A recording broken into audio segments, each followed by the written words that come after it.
Hayat, ince bir çizgide ilerler, değil mi? Tıpkı nitrogliserin gibi. Bir yandan yıkıcı bir güç, diğer yandan hayat kurtaran bir ilaç.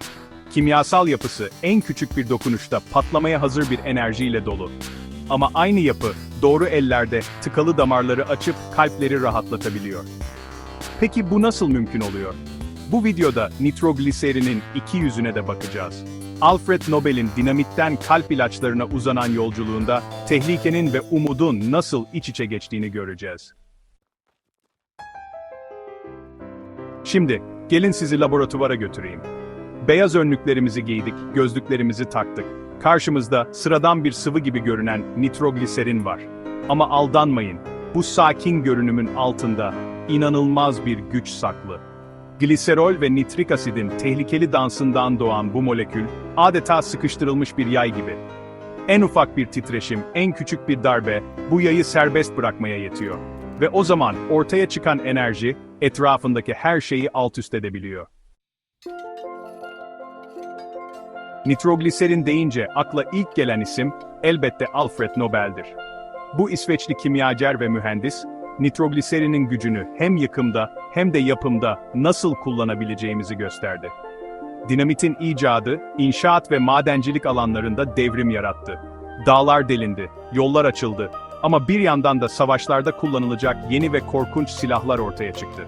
Ancak Nobel'in hikayesi sadece yıkımla sınırlı değil. Onun nitrogliserinle ilgili çalışmaları, bu maddenin tıbbi alanda da kullanılabileceğinin fark edilmesini sağladı. Evet, yanlış duymadınız. Aynı nitrogliserin doğru şekilde kullanıldığında kalp hastalarının hayatını kurtarabiliyor. Peki nasıl oluyor da patlayıcı bir madde vücudumuzda iyileştirici bir etki yaratabiliyor? Nitrogliserin damarları genişleterek kan akışını kolaylaştırır. Böylece kalbe daha fazla oksijen gider ve göğüs ağrısı yani angina pectoris gibi belirtiler azalır. Ancak bu hassas dengeyi korumak çok önemlidir. Dozajın doğru ayarlanması hayati önem taşır. Kontrollü yıkımın gücü. Nitrogliserin, dinamit gibi patlayıcıların üretiminde hala kullanılmaktadır. Ancak günümüzde güvenlik önlemleri çok daha sıkıdır. Kontrollü patlamalar, inşaat sektöründe büyük yapıları yıkmak, madenlerde kayaları parçalamak ve hatta bazı durumlarda tıkanmış petrol kuyularını açmak için kullanılır.